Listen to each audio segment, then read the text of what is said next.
सबसे पहले अब जो नहीं जानते, अभी से मेरा चैनल है, उसके ऊपर ओके करो, सब्सक्राइब करो और मेरे से जुड़े रहो। अखंड मंडलाकार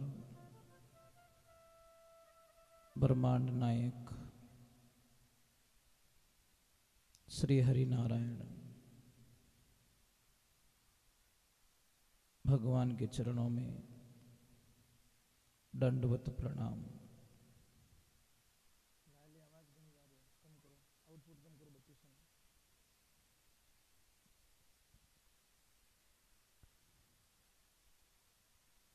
महाराज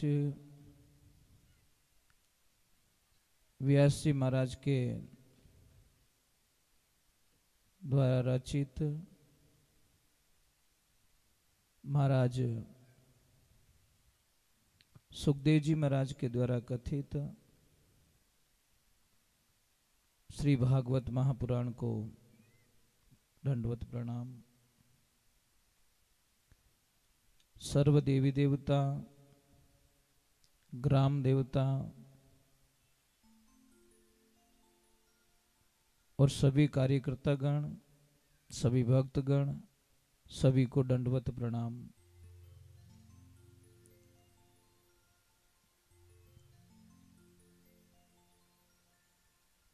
हमने कल भागवत जी को परीक्षित जी महाराज को जब ये पता चला कि मुझे श्रृंगी ऋषि के द्वारा श्राप दे दिया गया है, क्योंकि वो जो पाप करके गए थे उसके पहले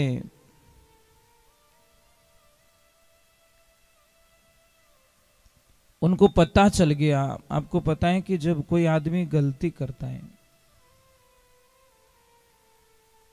उस समय शायद उसको आभास नहीं होता, परंतु थोड़ी देर बाद में या वो जगह छोड़ने के बाद में उसको थोड़ा अलग फीलिंग होता है कि नहीं, कुछ तो मैंने गड़बड़ किया, कुछ तो गलत कर दिया मैंने।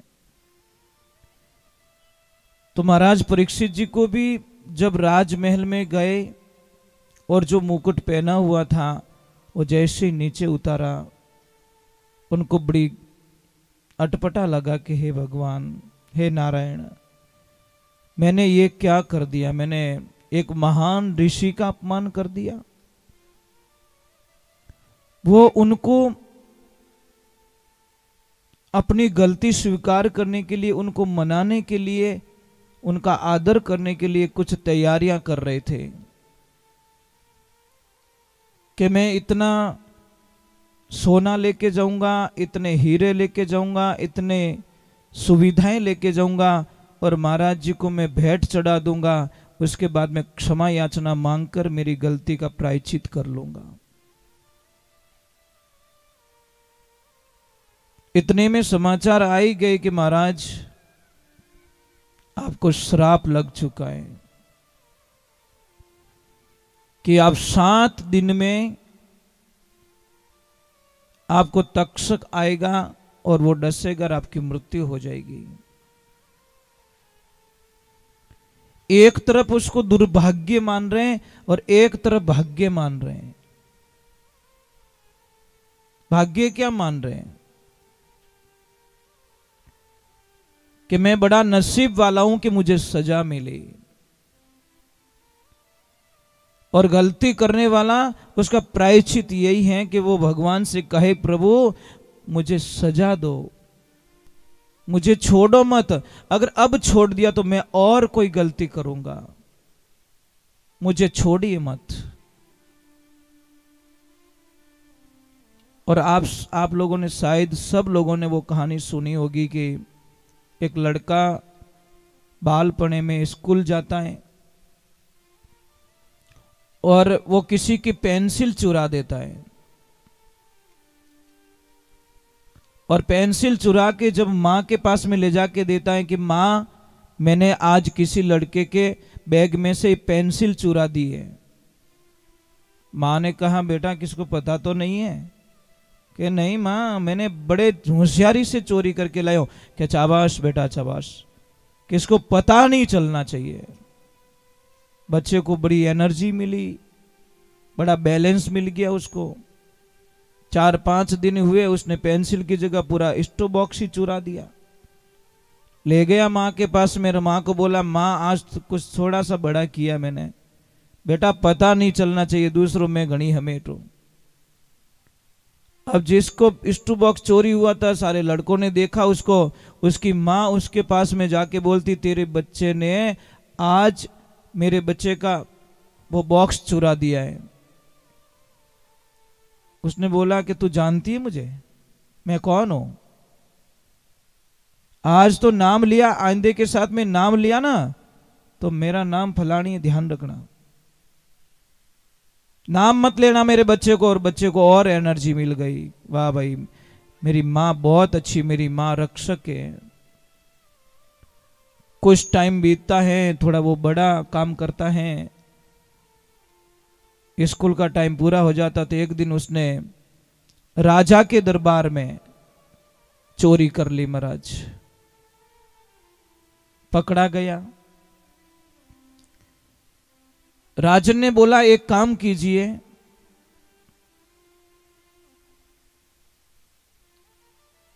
इसको भरे चौराहे पे फांसी दो, जहां पे लोग सारे इकट्ठे होते हो, आने जाने का रास्ता हो, वहां पे फांसी दे दो इसको। तैयारियां पूरी हो गई। और आप सबको पता है कि फांसी पे चढ़ने वाले को एक अंतिम इच्छा पूछी जाती है। बोल तेरी अंतिम इच्छा क्या है? कि मेरी अंतिम इच्छा है मेरी मां का एक बार मुंह देखना चाहता हूं। सैनिकों को भेजा और जाओ इसकी मां को बुला के लेके आओ। मां दूर से विलाप करती आ रही है, रोती हुई आ रही है। आते ही मां रो रही, बेटा ये क्या हो गया? कि मां जो हुआ जो हो गया, एक बार मेरे गले तो मिल जा, लास्ट समय। और जैसे ही मां नजदीक आई, उसने उसकी मां के नाक को काट लिया,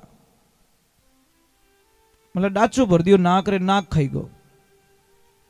राजा ने बोला ये क्या कर दिया तूने? कि राजन यहां तक पहुंचाने की, आज फांसी के ऊपर पहुंचा उनमें, ये सब मेरी मां की भूमिका है। इसने मेरे पहले दिन जब मैंने पेंसिल चुराई थी, उसी दिन अगर मुझे थप्पड़ जड़ दिया होगा, कुछ सजा दी होती, तो शायद मैं आज फांसी के फंदे पे नहीं चलता। तो एक बात ध्यान रखिए, अपने बच्चों की पक्ष में खड़े मत रहिए आप, सत्य के साथ में खड़े रहिए। सत्य क्या, जान तो लीजिए पहले। अपना बच्चा कभी गलत नहीं लगता किसी को। नहीं, मारो बेटो ताड़ो वे ही नहीं सके, आठ आंखों ने थारो बेटो ही घोटालो करियो सब। इसलिए अपने बच्चों के पक्ष में मत रहिए, पहले जानकारी लीजिए पूरी। सत्य क्या, अगर झूठ है तो उसको बोलो, सजा मिलनी चाहिए इसको। तो परीक्षित जी ने वही का अपनी वकालत की, अपने लिए खुद वकील बने और बोला नहीं परीक्षित, तुझे सजा मिल के रहेगी। तूने गुनाह किया है, महाराज के गले में सांप डाला है, महापुरुषों का अपमान किया है, तुझे सजा मिलनी ही चाहिए। इसीलिए खुश हो रहे थे कि मैं बड़ा सौभाग्यशाली हूं कि मुझे सजा मिल रही है। पर एक तरफ थोड़ा दुख भी हुआ कि श्रृंगी ऋषि को ऐसा श्राप नहीं देना चाहिए था, कुछ सजा दे देते। और पर देखिए जो कुछ होता है अच्छे के लिए होता है। अब सारा वृत्तांत पता चल ही गया, तो तैयारी जरूरी है, तैयारी तो करनी चाहिए ना। हमको पता चल जाए कि फलाने दिन आपके बेटे या बेटी की शादी, तो तैयारी करोगे कि नहीं करोगे?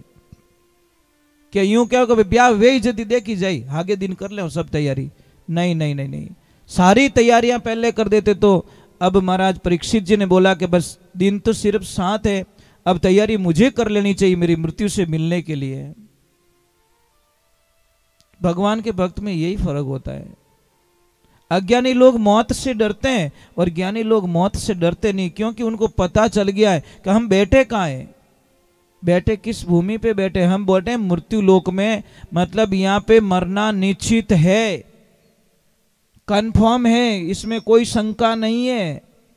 आप सब प्रकार के मुहूर्त निकलवाते महाराज जी। पंडित जी के पास में जाते हैं और पंडित जी को पूछते हैं, महाराज जी देखो मारो बेटो कमाई दे कि नहीं दे, इन्हें सगाई रे कि नहीं रही, और खेत में फसल रे कि नहीं रही, वो व्यापार करूँ तो की कर रही, इन्हें नौकरी लागे लाग नहीं लागेला, मोरे दोनों जोड़ा रे जमे लाग नहीं जमेला, मोने कहनो बेर है।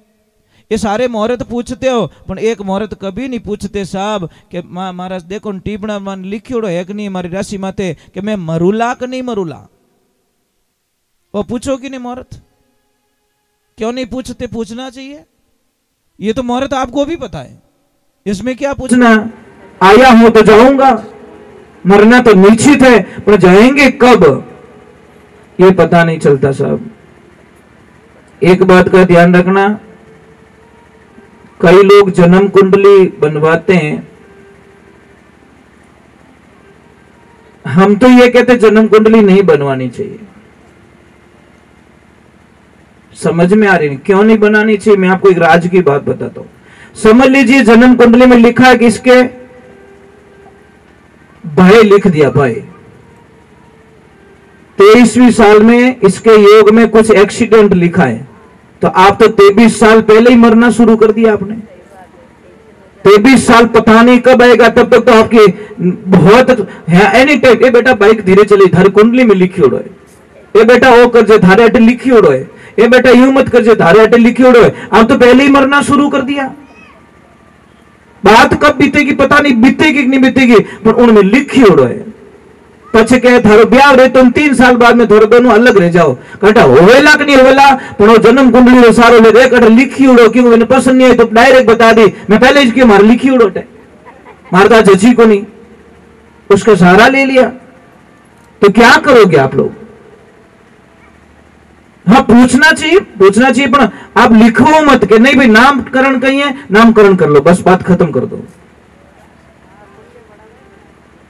जन्म कुंडली तो मां सीता की और राम जी की भी बनाई थी, 36 के 36 गुण मिल रहे थे। फिर मां सीता को बच्चों को वनवास में जन्म क्यों देना पड़ा, वन में जन्म क्यों देना पड़ा? इसलिए समय का खेल निराला भाई, समय का खेल निराला, और समय के आगे झुकना पड़े चाहे कितना बड़ा बलवाना। विधि का जो विधान कोई दुनिया में बदल नहीं सकता, कोई नहीं बदल सकता। महाराज एक बात ध्यान रखना, जिस बच्चे का जन्म नेचुरल जन्म हुआ है उस बच्चे के ऊपर कुछ जन्म कुंडलियां काम करती हैं, और जिस बच्चे को ऑपरेशन के माध्यम से जन्म दिया उसके ऊपर कुंडली कभी काम नहीं करती, जन्म पत्री काम ही नहीं करती, तो उसके लिए काम करती नहीं मानने के लिए। मुझे एक बात समझ में ही नहीं आई अभी तक, अपनो देश बड़ो निरालो है, हम सब निराले हैं। कहा ट्रैफिक की लाइट लगी लाल, अटी देखिए पुलिस वाले नहीं, इधर देखा ट्रैफिक वाले नहीं है, निकल गो, लाइट कौन सी लगी? लाल। थोड़ी सी आगे गई मिनकी मिली आडी फिर की, वो बड़ी सुपर है, बोलो लाल सिंगल से नहीं रुका, और मिनकी आडी फिर की वो बटी, अरे कहीं रियो भाई, अरे कि मरा सागईज मत कर, मिनकी रस्तो काट लियो, अरे थारी बोली रे उठे लाल निशान है तो ही तो निकल गो बिना परवाह, और अटे मतलब हम लोग कई तरीके से फंसे हुए हैं। कर्म प्रधान होता है, कर्म को कोई बदल नहीं सकता। परीक्षित जी के महाराज में वो विधि का विधान था कि आप जाओगे, आपको ये होगा, और आपके हाथ से ये होगा तो ही आगे का काम होगा, और होना पड़ा। परीक्षित जी जाते गंगा तट पे और अपने मोक्ष के लिए वहां तप करने का विचार करते, पर सबको पता चल गया, आसपास के जितने भी ऋषि मुनि थे, जितने राजा महाराजा थे, सबको पता चल गया कि महाराज परीक्षित जी को श्राप लग चुका है और 7 दिन में उनका शरीर छोड़ना पड़ेगा। तो भाई मिलना तो पड़े, भला आदमियों को नहीं मिले सा, भला आदमियों को मिलने वास्ते टाइम निकालना पड़े। भगवान की ऐसी लीला हुई, जहां परीक्षित जी महाराज रुके वहां पे हजारों ऋषि, हजारों राजा परीक्षित जी से मिलने के लिए आ गए। अब परीक्षित जी ने बोला, इतने महापुरुष यहाँ साधु संत आए तो कोई न कोई तो मुझे रास्ता बता ही देंगे। अब रास्ता कैसा रास्ता? सबको पूछा कि मेरे पास सिर्फ 7 दिन है, मुझे करना क्या है, मैं मेरी मुक्ति के लिए क्या ऐसा करूं कि मेरा मोक्ष हो जाए। सारे ऋषि मुनियों ने बोला कि महाराज 7 दिन का तो कोई अनुष्ठान नहीं है, 41 दिन का हो सकता है, 88 दिन का हो सकता है, और किसी का तो जिंदगी भर भी मोक्ष नहीं होता, इसकी तो गारंटी हम नहीं ले सकते। एक बात का ध्यान रखना, महाराज परीक्षित जी कह रहे कि मैं इतना भाग्यशाली हूं, इतना नसीब वाला हूं, दंडवत प्रणाम करता हूं श्रृंगी ऋषि को जिसने मुझे श्राप दिया। क्यों?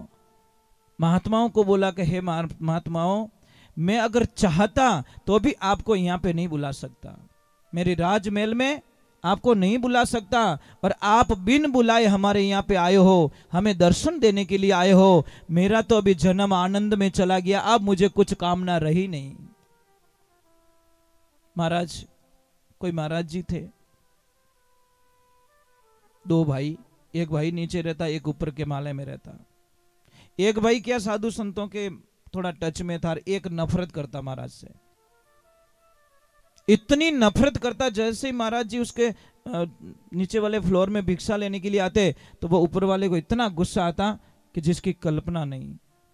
वो तो बाबा रो चक्कर में पड़ गो, ए थाने कहीं दे, वो कहीं दे, यहाँ जो नहीं बोलना है वो बोल रहा है। वो भोला आदमी था बेचारा, जाके बोल देता कि महाराज वो मेरा भाई है ना, आपसे नफरत बहुत करता है। तो महाराज जी ने बोला वो मेरे से नफरत कर रहा है तो करने दो ना, क्या फर्क पड़ता है। एक दिन समय का संजोग, महाराज गए परंतु डायरेक्ट ऊपर चले गए, जहां फर्स्ट फ्लोर में उसका भाई रहता था ऊपर, वहां पे गया और डायरेक्ट खप्पर आगे करके बोल दिया भिक्षाम देही। कोई नहीं अंदर। एक छोटा सा बालक अपने छोटे छोटे हाथों से एक रोटी उठा के लाया और लाके महाराज जी को खप्पर में दी। महाराज जी ने उसके सिर के ऊपर हाथ दे दिया और महाराज जी चले आए। विधि का विधान, कागला रो बैठनो, डाली रो भागनो। संध्या काल हुई, बच्चा खेल रहा था ऊपर, कोई कारणवश उसका पैर फिसल गया और बच्चा डायरेक्ट नीचे। अब वो भाई था, भाई का लड़का, आखिर में थोड़ी आवाज बढ़ाओ, आखिर में आत्मा बढ़े ना कि आखिर में मारो भाई है, वो महाराज जी कने खबर पहुंचाई कि महाराज जी गड़बड़ हो गई। पहली बार इन घर में थोरो जानो रियो, और उन घर में ऐसी घटना आगी तो वो रिया बढ़े, आगे तो यूं थाने चावी कोनी, और भले ही देखो कर्म एड़ा आज ही थारो जानो रियो और आज ही उनो बच्चों नीचो पड़ गो। बड़ी अनहोनी घटना हो गई महाराज। अब तो उसका विश्वास और टूट चुका है। महाराज जी बोले कुछ लगी तो नहीं है? कि नहीं महाराज, लागी तो कोनी, तो भगवान भलो करियो कि नीचे पड़िया बिस्तर और बच्चों का ही करियो ऊपर पड़ियो जड़ी बिस्तर माथे पड़ गो, नुकसान तो कुछ नहीं हुआ। भगवान ने शुक्रिया अदा करी, हे प्रभु बड़ी तेरी कृपा है। अरे भाई तुझे पता है, कल ही मुझे पता चल गया कि इस बच्चे की कल मौत है। मैं जान चुका था सारा रहस्य कि ये बच्चा कल तक यमराज इसको लेके चला जाएगा, काल लेके चला जाएगा। इसलिए मैंने आव देखा ना ताव देखा और जाके बच्चे के सिर पे हाथ रख लिया और वो भार मेरे पे ले लिया कि मौत आएगी तो मेरी आएगी, पर बच्चे का बाल बांका नहीं होने दूंगा, चाहे वो मुझे ना चाहे, चाहे कुछ भी करे। यही तो संत की मौज है, यही तो आनंद है। कोई कितनी भी नफरत करे, कितना भी नेगेटिविटी रखे, पर संत हमेशा पॉजिटिविटी रखेंगे। इसलिए तो किसी ने लिखा, वाह वारे मौज फकीरा की, वो परवाह नहीं करते अमीरा की, वो मौज है फकीरा की। महाराज आनंद कुछ और ही होता है। तो महाराज वहां पे भगवान की लीला होती है। सुखदेव जी महाराज, जब परीक्षित जी महाराज ने सारा प्रश्न वृत्तांत सुनाया सबको, किसी ने हाँ नहीं बोली, तो थोड़ा इंतजार किया। तो इधर तप में, वन में सुखदेव जी महाराज वन में तप कर रहे हैं। उनको पता चल गया कि राजा परीक्षित जी को ये समस्या आ गई है और वहां से वो चल दिए। आवाज आ रही है, शोर मच रहा है। सबने बोला क्या हुआ, कौन आया ऐसा? कोई चिल्ला रहा है, कोई क्या कर रहा है, कोई भीड़ लग रही है, कोई क्या लग रहा है। क्योंकि महाराज वो दिगंबर थे, पहनने के लिए कुछ भी नहीं, सिर्फ एक लंगोट। शरीर इतना सुंदर, इतना आनंद कि देखते देखते कितने के मन के अंदर बस गए, पर उनके मन के अंदर कोई नहीं। संत का यही तो होता नहीं। संत सबके मन में हो सकता है, पर वो संत किसी को मन में लेके ना घूमे, सिर्फ एक के अलावा। उनको तो कुछ नहीं, कोई उनको क्या कह रहा है, कोई क्या कह रहा है, कोई क्या कह रहा है। जैसे ही सुखदेव जी महाराज आए, सारे संत ऋषियों ने हाथ जोड़कर प्रणाम किया। उन्होंने बोला कि प्रणाम का वदावा का कोई टाइम नहीं है, समय मत बिगाड़ो, कोई आसन की अपना। और प्रश्न पूछा कि महाराज मुझे मोक्ष चाहिए। उन्होंने आव देखा न ताव देखा, आसन बिछाया और डायरेक्ट बैठ गए, समय की बर्बादी नहीं। महाराज ने प्रश्न किया कि मुझे 7 दिन में मुक्ति हो जाए, क्या करना चाहिए। महाराज एक बात का ध्यान रखना,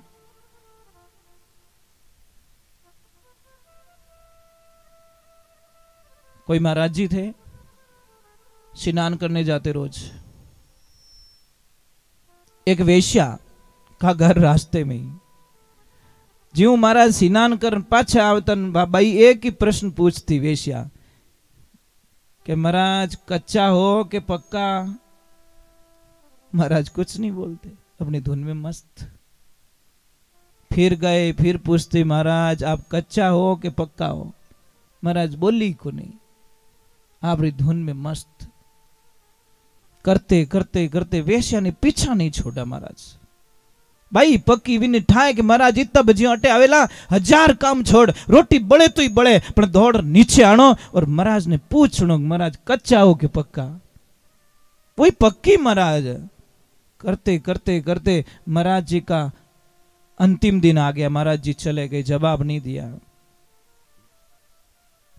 जब लोग लेके निकले, और बहुत भले संत थे इसलिए सबके दिलों में थे, महाराज सबने अंतिम यात्रा निकाली, बहुत सारा खर्चा किया, बैंड बाजा मंगाया, ये मंगाया। और जैसे ही लेके निकले वेश्या को पता चला वो महाराज चले गए। वो बोले बिना बोले कैसे चले गए, मैं भी देखती हूं।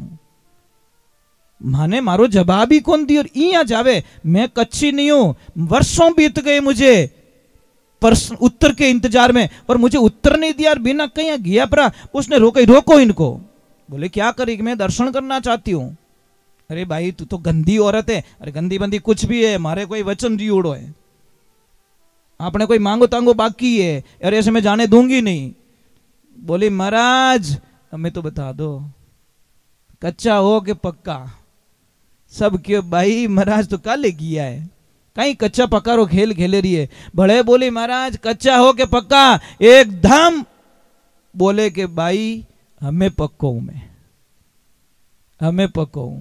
क्योंकि जब तक जी रहा था तब तक तो मुझे थोड़ी शंका थी कि क्योंकि कदी कदी अच्छो ड्राइवर महाराज भजीड़ मेल दे, नहीं कहे कि 50 साल रे माने एड़ो हैवी ड्राइवर है, इन हाथों कदी एक्सीडेंट नहीं रियोड़ो और उणूज भजेड़ लगी जाए। इसलिए ये मत सोचो कि मेरी उम्र 70 साल की हो गई, अब मेरे से गलती नहीं होगी। गलती का अगर मौका दोगे साहब तो गलती हो जाएगी। आप चांस वो मत देखिए कि क्योंकि गलती में उम्र नहीं देखी जाती।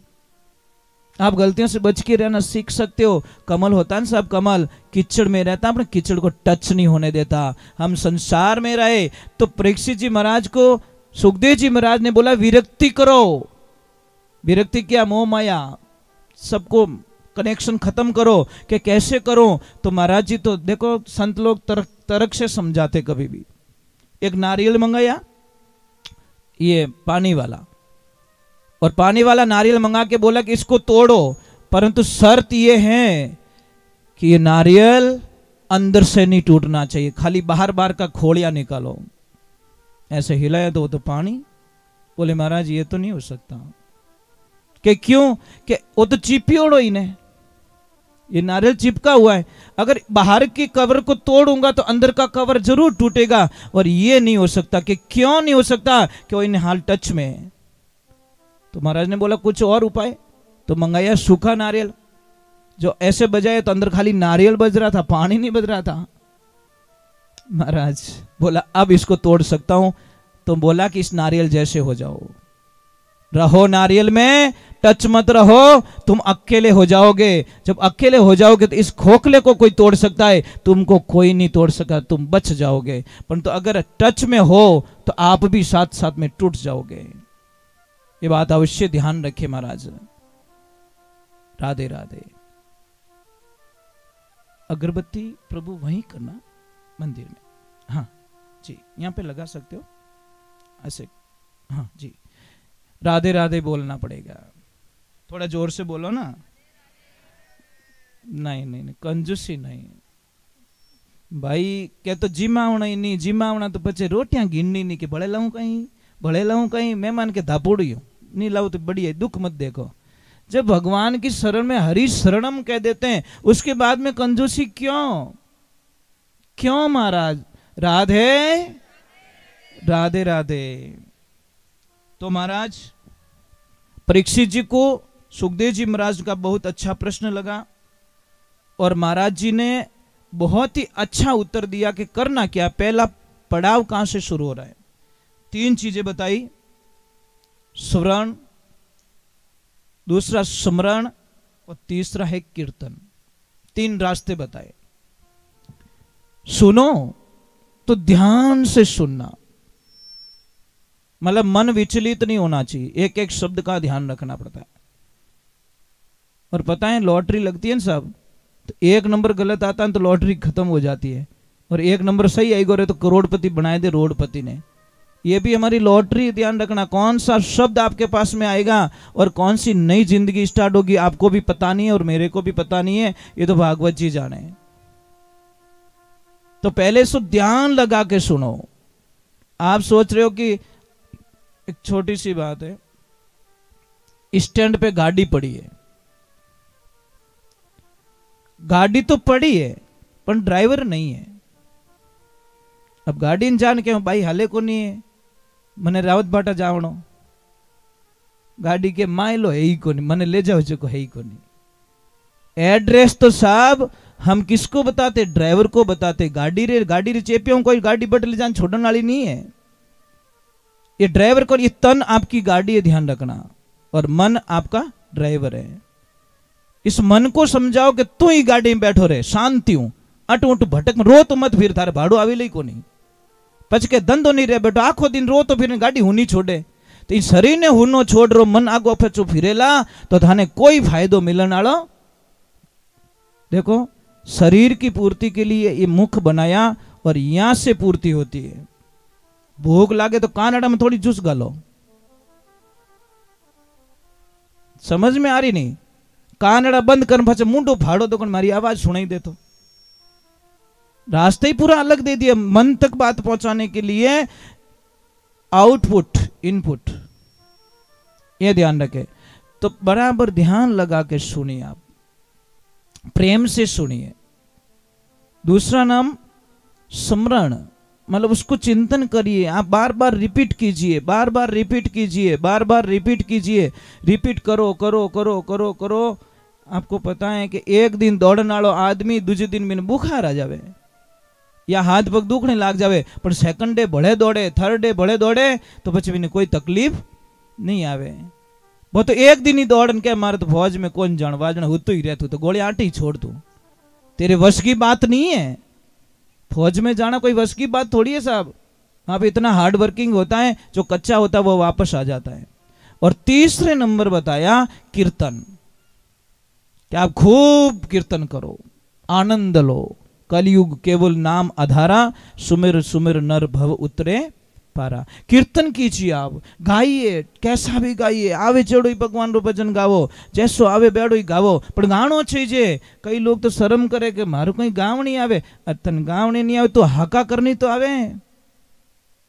तू राम राम मत बोल, तू मरा मरा ही बोल, कुछ तो बोल बेटी रे बाप की, तू बोल कि महाराज मरा मरा तो ऊंधो हो जावे। तो भाई तू खेत रे माने बीज रा दाना छाटे, जने दाणो चेक करे कदी कि उल्टो पड़ियो कि सीधो पड़ियो, कदी चेक करो, कदीश नहीं करो। पण वो उगे कि नहीं उगे, भाई छाटियो जने तो उग्यो ना, वो तो क्या छाटू ही कोन नहीं। वाने लावा ले ले भक्ति रा टोली पर धूड़ो लाइन लाडू बनान खाई ले, तार लाटा एड़ी आई भाई। ओ की कोनी तो पावो की कोनी। महाराज आप राम जी रो नाम भौंको टेडू ले ले हरि भजन करते रहो करते रहो करते रहो करते रहो। आखिर में महापुरुषों ने भी बोला कि राम नाम रटते रहो जब लक घट में प्राण, अरे कबूक दीन दयाल के भनक पड़ेगी कान। कदी तुम्हारो हेलो सुनेला सांवरो, कदी तो सुनी महाराज। हिम्मत नहीं हारना चाहिए, हिम्मत नहीं हारना चाहिए। आपसे कुछ नहीं होवे तो भी बस राम जी ने अगरबत्ती नहीं करो, पूजा पाठ नहीं करो तो कुछ नहीं, प्रभु ठीक हो ना। आते भी राम जाते भी राम, आते भी राम जाते, आखिर भगवान के तंग कर दियो। मैं तो किन की देनी ही पड़ी ने, पर एक दिन ही 12 महीना 5 साल में एक बार रामा सामा करो ना, अगर गिनाई थी नाराज बेटे बाप इतना कहीं इजी रिया, तो वो तो जगत का रखवाला है। जब अपना ये लोग ही नाराज हो जाए महाराज, इस शरीर के लिए हम कभी अहंकार न करें। शरीर की कोई परिभाषाएं नहीं होती, कितने दिन चलेगा कोई ठिकाना नहीं है। मैं आपसे एक प्रार्थना कर रहा हूं, आपका जीवन है, आपका जीवन 2 तरह का है।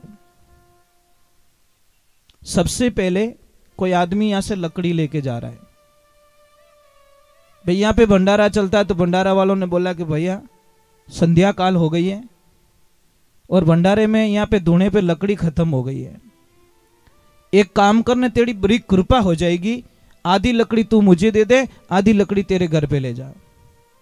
तो वही बाबा का कोई परम भक्त था, महादेव का भक्त था, उसने देर नहीं की, लकड़ी को काटा, आधा पकड़ा दिया धुने पे और आधा लेके चला गया घर पे।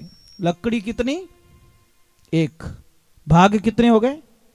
2। एक पहुंची घर पे और एक पहुंची धुने पे। अब दोनों को अग्नि मिली है साहब, दोनों को अग्नि मिली है।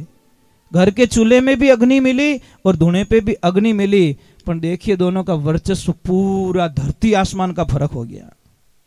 जो लकड़ी धुने पे जलाई गई, जो लकड़ी चूल्हे में जलाई, उनो बनियो रखोड़ो, कहीं बनी राख बन गई, और जो लकड़ी धुने पे जलाई उनी बन गई बबूती, केसर बन गई महाराज।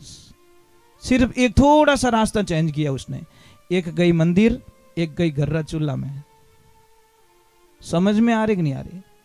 तो आपका जीवन है। मैं ही नहीं कहता कि मंदिर पे आके बैठ जाओ, हम ये कभी नहीं कहेंगे। आप तो घर पे भी कीर्तन करने का आइडिया बताता हूं, आप घर पे लगा दो, रसोई में बर्तन धो रहे हो साथ साथ में गाओ, बज रहा है घर पे। पण ए टाबरिया लगावण दे तो टाबरा ने सीजे फिल्म। कोई भी बच्ची ने मां काम बढ़ा दे, बेटा वो काम कर ले तो प्लीज मम डोंट डिस्टर्ब मी, मम्मी मने डिस्टर्ब मत कर, मारे फेवरेट सीरियल आ रही है, क्योंकि बर्बादी इनू लिखी जी मारी। अगर ये नहीं देखूंगे तो मैं आगे बर्बाद कैसे होंगी? अरे बेटी रामायण देख लेती, तने कोई संस्कार मिलता, कोई भगवान का भजन सुन लेती, थारा विचार गंदा विचार नेगेटिविटी में पॉजिटिविटी में आ जाता। कौन कहते महाराज नहीं हो सकता? सब कुछ हो सकता है। एक आदमी राजमहल में काम कर रहा है, राजमहल में एक दिन झाड़ू निकालते निकालते उसकी नजर अचानक ऊपर झरोके में चली गई, और जैसे ही देखा तो वहां पे राजकुमारी खड़ी भगवान को निहार रही थी, सूर्य नारायण को निहार रही थी, सूर्य भगवान को जल चढ़ा रही थी। जैसे ही देखा तो वो झाड़ू यहीं पकड़ी रह गई, वहीं देख तो ही रह गयो, क्योंकि उसने ऐसी सुंदर स्त्री कभी देखी नहीं। अब उन दिमाग ही काम करना छोड़ दियो। वो बोलियो, ए भगवान इतनी फूटरी, इतनी सुंदर, अगर ये लड़की एक रात के लिए मेरी पत्नी बन जाए तो मेरा जीवन धन्य हो जाएगा। पर बने कहां राजा भोज, कहां गंगू तेली। परंतु महाराज मैंने बोला चिंता, चिंता होती है नहीं, वो तिल तिल मारती है। स्लो स्लो स्लो मीठा जहर कहते हैं हम उसको, धीरे धीरे धीरे इंसान के खत्म कर देती है। अब वो घर पे गया तो खाना नहीं खा रहा, नींद नहीं आ रही उसको, बात नहीं कर रहा ठीक से किसी से, सबके ऊपर गुस्सा गुस्सा चिढ़ना। वहां पे भी अटू झाड़ू निकल जाए तो बटू निकली को नहीं, जटू काटनो जटू नहीं काटे, जटू नहीं काटनो बटू झाड़ू काटे। उसके दिमाग में राजकुमारी।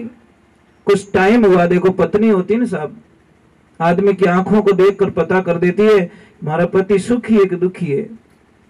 उसकी लक्ष्मी सत्संग में जाने वाली थी, भागवत सुनने वाली थी, भगवान की पूजा पाठ करने वाली थी। उसने बोला पतिदेव कोई भी मन री बात रे तो मैंने बताओ, मैं गुस्सो नहीं करूं। कि सच में नहीं करेगी कि नहीं, कि मारा मन रे माने वह राजकुमारी बस गई है और मैं उसके बिना जी नहीं सकता। वो सिर्फ एक रात के लिए मेरी पत्नी बन जाए तो मैं कभी जीव सकूं, नहीं तो मैं कुछ ही दिनों में मरने वाला हूं। पत्नी ने बोला कोई बात नहीं, ठीक है, मैं कोशिश करती हूं। या तो पचे मौत रो निमंत्रण पत्रिका आई है या पचे कटे काम हो गई है। अब वो महाराज सुबह का टाइम गई राजमहल में और बोला राजकुमारी से 2 बात करनी है। दासियां लेके गई, रोने लगी, हे राजकुमारी जी, मेरा सुहाग बचाना या नहीं बचाना आपके हाथ में। राजकुमारी बोले मैंने क्या किया? कि कुछ नहीं किया, आपको जो रोके में मेरे पति ने देख लिया और आप उसके दिमाग से बिल्कुल नहीं निकल रहे हो, तो क्या करूं मैं? कुछ नहीं करना है। वो बोलते कि एक रात के लिए आप उसकी पत्नी बन जाओ। राजकुमारी हंसने लगी। वो भी भगवान की भगत थी। महाराज भगवान का भगत यूं तो काम सॉल्व करिया करे, अनाड़ी होती तो तलवार मंगाती, बुल्ला इनमा तो बढ़ा देती। महाराज उसकी औकात क्या, जो मेरे सामने देख लिया, मेरा चेहरा उसने कैसे देख लिया? पर वो बड़ी गहरी थी। महाराज एक ध्यान रख, जो गहरो आदमी रहे ना वो 1000 गालियां सुननी, एक पाछी गाल नहीं बोले। गहरे आदमी की परिभाषा बताता हूं। और ओछो आदमी ने एक कह दो जो 50 गालियां पाछे मिल जाएगी। फर्क है तो सब्जी बता रही है। राधे राधे राधे राधे महाराज। क्या बात है, दर्शन दे ही दिया आपने। अरे प्रभु दर्शन तो आपके होते। जय श्री राम। बधाई, बहुत बहुत अभिवादन आपका, बहुत स्वागत भागवत जी में। देखो 2 दिन से साहब जी कल भी हाजिरी लगा के गए थे और आज भी हाजिरी लगाने के लिए पधारे। भाव बिना नहीं आया जा सकता। सब चेयर लगा दीजिए। भाव होते हैं ना, भाव कहीं पे भी खींच के ले जाते हैं। अब वो भगवान की कृपा हुई, वो प्रार्थना कर रही, तो वो क्या सत्संग सुनने वाली थी राजकुमारी, भगवान की कथा करने वाली थी, भगवान को मानने वाली थी। उसने बोला ठीक है, भेज दो उसको, मैं तैयार हूं। अब वो तैयार हो क्या आया। आपको पता है कोई बोल दे तेरी लॉटरी लग गई तो बिनु चेहरा 1 सेकंड में चेंज हो जाए। कितना ज्यादा वक्त नहीं लगता, 1 सेकंड में उसके चेहरे पे कुछ नूर आ जाते हैं, हंसी आ जाती है। भगवान की कृपा हुई। वो जैसे ही गया तो उसको बोलो नीचे मत बैठिए, आप ऊपर बैठिए, आप मेरे पति के रूप में यहाँ आए हो, स्वागत है आपको। जिस थाल में राजा भोजन करते उस थाल में उसको भोजन करवाया गया और उसको पूछा गया कि अब बोले आपकी क्या इच्छा है?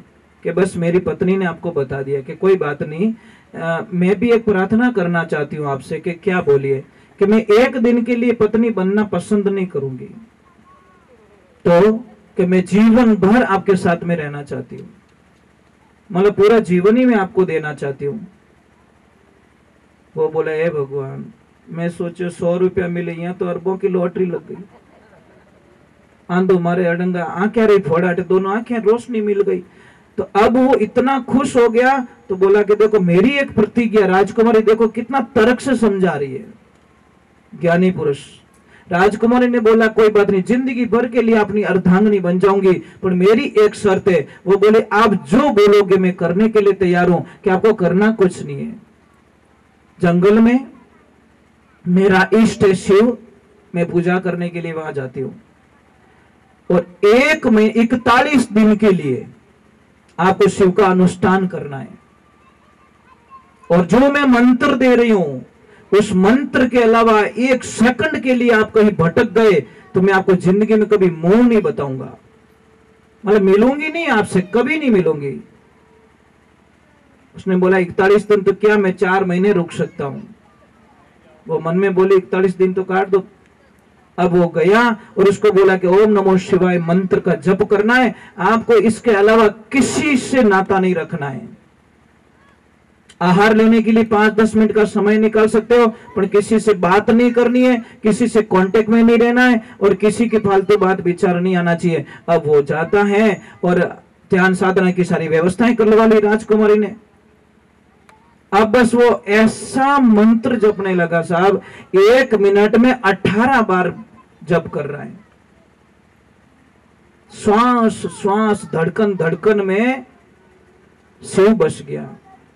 वक्त ऐसा आता है जब वो 41 दिन बाद में जाकर राजकुमारी जाके हाथ जोड़ के उनको बोलती है आंखें खोलो, नहीं खोली। आंखें खोलो, नहीं खोली। आंखें खोलो, थोड़ा जोर से बोला आंखें खोलो। घंटी बजाए, ढोल बजाए, सारा वाद्य यंत्र बजाया, तब जाके उसकी थोड़ी सी आंखें खुली। सामने राजकुमारी खड़ी कि पहचाना मुझे? उसने बोला मैं आपको नहीं जानता। अरे मैं वो राजकुमारी कि मैं किसी राजकुमारी को दुनिया में नहीं जानता, मैं सिर्फ शिव को जानता हूं। किसी को नहीं जानता मैं, सिर्फ मैं। शिव के अलावा मुझे दुनिया में कोई नहीं दिख रहा है। हे माते, मैं आपको प्रणाम करता हूं। कहां विषय वासना का भाव लेके राजकुमारी के पास में गया और कहां उसने मां का शब्द का उपयोग कर लिया। ये ज्ञानी और अज्ञानी लोगों का तर्क यहां पता चलता है। इसलिए ध्यान रखिए, जिंदगी में जीवन बहुत छोटा है। आप अपने जीवन काल में कुछ अच्छा करके जा सकते हो और कुछ खराब करके जा सकते हो। कितना जीना हम लोगों को, कोई भरोसा नहीं है साहब। सती आवत देख के तुलसी आवत देख के सती निवाया शीश, तुलसीदास मुख से बोले अमर चूड़ा आशीष। सती तो हकी बेकी रह गई कि बाबा क्या बोल रहे हो, क्या हुआ कि मैं पति हमारा मर गया, अभी मैं भी मरण को जाए, तुलसी तेरे वचन का क्या होशी हवाल। बाबा कुछ उल्टा बोल दिया आपने कि कहीं कि आपने बोला अमर चूड़ा आशीष, मेरा तो पति मर चुका है, वो देखो यात्रा आ रही है और देखो मैंने 16 ही श्रृंगार किया, मेरे पति के पीछे सती होने जा रही हूं और आप तो कोई उन ही बोल का कट जोश में। तुलसी बाबा ने बोला गजब हो गया ये तो, पर बोलवाया तो शायद उसने, मैंने कुछ नहीं बोला। तुलसी मुर्दा मंगाए के मस्तक धरिया हाथ, मैं कछु नहीं जानो तो जाने रघुनाथ। महाराज उस आदमी को जिंदा होना पड़ा क्योंकि संत ने वचन दिया था।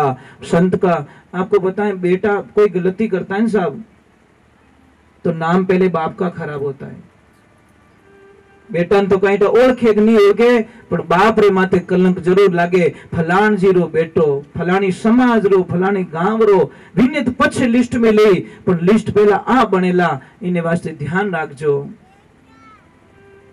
जीवन को दाग लग जाए, हमारी वजह से किसको तकलीफ नहीं होनी चाहिए। सबसे पहला संसार में सबसे सुखी व्यक्ति वो हैं जिन्हें पड़ोसी बढ़िया मिल गो, और जिन्हें पड़ोसी बढ़िया है उन्हें सुखी जीवन कोई हो ही नहीं सके। महाराज घरो पड़ोसी बढ़िया रहे तो सुबह उठते ही राम राम करो कि नहीं करो, અને ખડૂસ રહે તો સુબેરો કચરો ઢગલો હટી મિલે, પછી નીકળે જાડુરી महाभारत खेचाता ओ तू ने क्यों, ओ तू ने क्यों, आटनु जाडू फेंके बाबटनु जाडू फेंके, दोनों खड़ी जावे। अच्छे पड़ोसी, अच्छा पड़ोसी खेत में मिल जाए तो 4 दिन के लिए हम कहीं जा रहे हैं, बोल के जाते भैया थोड़ा ध्यान रखना, मैं 5-7 दिन पाछा हूला। और खड़ूस मिल जाए तो रात हेरिया खोल दे, गाँव रे डंड हमारे गाल देगा कमाई जेतु तो। और दुकान पे पड़ोसी अच्छो रहे तो वाह भाई, 5 मिनट कहीं जाते तो बोलते शेर जी ध्यान रखना, ग्राहक आई तो रोकना, और वो रोक के रखता भैया 2 मिनट रुको ना आ रहे हैं। खड़ूस रहे तो कि नहीं नहीं वो तो शेर जी तो कोटा की ओडम गया करे रावत भाटा, समझ में आ रही, वो दूर बताएगा ताकि वो ग्राहक वहां ना रुके। और एक बात है, सीट पे हम कहीं यात्रा कर रहे, सीट पे अगर पड़ोसी अच्छा मिल गया तो आपको पता है 4-5 घंटे कब निकल गए। और खड़ूस मिल जाए तो हे राम, बोल में ही कटे अड़गा रहो नहीं तो ही झगड़ो तैयार। जिंदगी में ऐसा जीवन जीना, ऐसा जीवन जीना। कई लोग मुझे बताते कि महाराज हमारे कमर में बहुत दर्द है, बहुत दर्द है, बहुत सारी दवाएं ली, कमर दर्द ठीक नहीं हो रहा है। इलाज सबके घर में पड़ा है, पर लेते नहीं है लोग। हमारी आदतें गलत हो गई। बाजरी यूज करते हो, बाजरे की रोटी खाते हो, बस यही समस्या। बस ओरिजिनलिटी से हम बहुत दूर जा रहे हैं। आपको बताएं बाजरे की रोटी में ताकत कितनी होती है, आप कल्पना भी नहीं कर सकते। बाजरे की रोटी बनाइए, उसको सेकना नहीं पूरी, थोड़ी सी सेक दो उठा लो, थोड़ी सी सेक लो उठा दो, दोनों तरफ से खाली कवर बनना चाहिए, पकना नहीं चाहिए।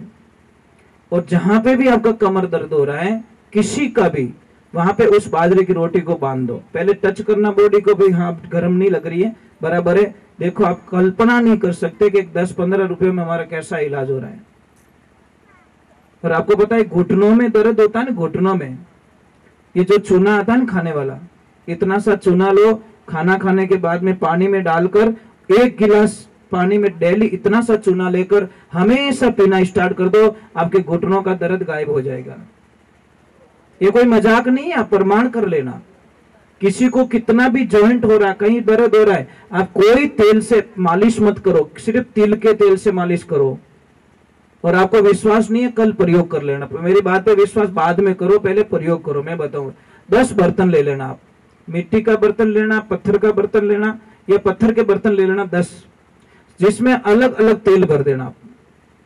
कोई सरसों का तेल है, कोई किसका तेल है, कोई नारियल का तेल है, कोई किसका तेल है, ऐसे करके 10 बर्तन में एक में तिल का तेल डाल देना। सारे पत्थर के होने चाहिए। 1-2 दिन बाद में देखना, जिसमें आपने तिल का तेल डाला, वो पत्थर का जो बर्तन होगा ना, वो नीचे से पूरा गीला मिलेगा आपको। दूसरा कोई बर्तन गीला नहीं मिलेगा, क्योंकि किसी तेल की औकात नहीं है जो पत्थर को चीर के पार हो जाए। सिर्फ ये तेल शब्द कहां से शुरू पता है? सिर्फ तिल से। तेल शब्द पहले था ही नहीं, तिल से ही तेल शब्द शुरू हुआ। तो हम लोग क्या करते हैं कि रिफाइंड खा रहे हैं, और रिफाइंड में थोड़ा प्रॉब्लम्स होती है साहब। रिफाइंड मत खाइए आप, भले महंगा पड़े, तिल का तेल महंगा पड़े, आप लीजिए, तिल लीजिए, खरीद लीजिए, भले 200 को 300 रुपया देना पड़े, ओरिजिनल तो खाओ। हम खाते नहीं। किसी भी बच्चे की अगर हाइट नहीं बढ़ रही है, आप देसी गाय माता का दूध लीजिए, दूध लेने के बाद में 100 ग्राम दूध ले लीजिए, उसको शाम के टाइम में गर्म करके दही बना दीजिए। सुबह में वही दही कटोरी में लीजिए, पर ये ध्यान रखें लोहे के बर्तन में उबालना पड़ेगा दूध को। मैंने कल एल्यूमिनियम के लिए मना किया, मैंने समझ में आई नहीं। एल्यूमिनियम बर्तन यूज नहीं करोगे आप, क्योंकि वो मिलता नहीं है, तत्व नहीं मिलता उसको। लोहे के बर्तन में गर्म कर दो या मिट्टी के बर्तन में गर्म कर दो। गर्म करने के बाद में सुबह में दही बना दीजिए। बनाने के बाद में इतना सा दही लीजिए और इतना सा चूना, जो खाने वाला चूना, उसमें डालकर बच्चे को खिलाना स्टार्ट कर दीजिए। आप कल्पना नहीं कर सकोगे बच्चे की बुद्धि का विकास इतना क्यों हो गया। कई लोग हमारे पास में आते हैं कि महाराज हमारा बच्चा कहना नहीं मानता, हमारा बच्चा जिद बहुत करता है, हमारा बच्चा आलसी बहुत है, हमारे बच्चे को हमारी कदर नहीं है। तो हम एक प्रश्न करते, भाई दूध किसका पिला रहे हो? बोलते भैंस का। तो फिर राम राम, ठीक है, इसका इलाज हमारे पास में नहीं है। कारण बता लेता हूं। एक अनजान गाय को, देवियों आज काम करना, अनजान गाय, जिस गाय को आप जानते नहीं हो, आप भी कर लेना, उसको एक रोटी और इतना सा गुड़ दे देना, टाइम लिख देना कि इतने बजे मैंने इस गाय को रोटी दी। सेकंड डे बिना बताए वो गाय वहां पे आ जाएगी, उसी टाइम पे आएगी। और भैंस को बादाम का हलवा खिला देना, चली जाएगी भैंस। घर पे मालिक इंतजार कर रहा है, और जैसे ही उसको कीचड़ मिलेगा वो मेकअप कराने के लिए ब्यूटी पार्लर में घुस जाएगी। कीचड़ में घुस के वापस निकलेगी। उसको मालिक से, बच्चे से कोई लेन देना नहीं है, उसको कीचड़ चाहिए। जिसकी बुद्धि ही कीचड़ में आनंद में लेती हो, वो कैसे हमारी शुद्धता हो सकती है। दूसरे नंबर, अब एक बछड़े को छोड़ना, भैंस के बछड़े को 10 भैंसों के बीच में 8 भैंस की लात खाएगा ना, तब उसकी मां मिलेगी उसको। और गाय के एक बछड़े को 100 गाय के बीच में छोड़ना, विथिन 2 मिनट में उसकी मां को ढूंढ निकालेगा।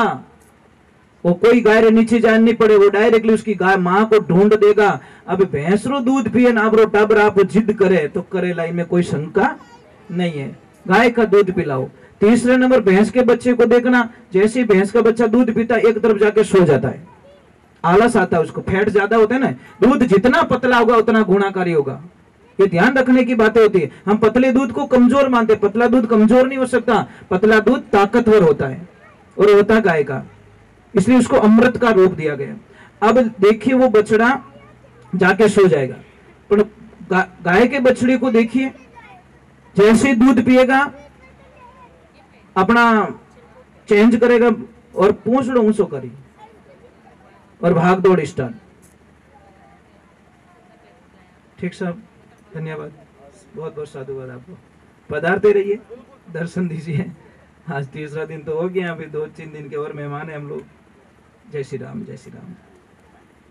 तो ये गाय की महानता है महाराज, गाय का बछड़ा आलस नहीं करता। और एक बात और बोल दूं आपको, जैसे कि भैंस गाय जिस दिन बच्चे को जन्म देती है ना, आज ही हमारे आश्रम पे गैया मैया ने बछड़े को जन्म दिया। आज अभी फोन आया था सुबह सुबह कि एक माँ ने बछड़े को जन्म दिया है। तो जहाँ पे बछड़े को जन्म देती नहीं, वहां की जो गीली मिट्टी होती है वो खराब नहीं है, वैसी पवित्र दुनिया में कोई हो नहीं सकती, पर उसको हम गंदी मान लेते हैं, दौड़ डाल देते हैं, उसको हटा देते हैं। जहां पे गाय बछड़े को जन्म देती है उस मिट्टी को उठाइए आप, गीली गीली मिट्टी को, और अपने घर पे जाके चौका दीजिए, देखो आपके कितनी समस्याएं खत्म हो जाएगी। आप कल्पना भी तो नहीं कर सकते। चलो भगवान के चरणों में बोलिए शंकर भगवान की।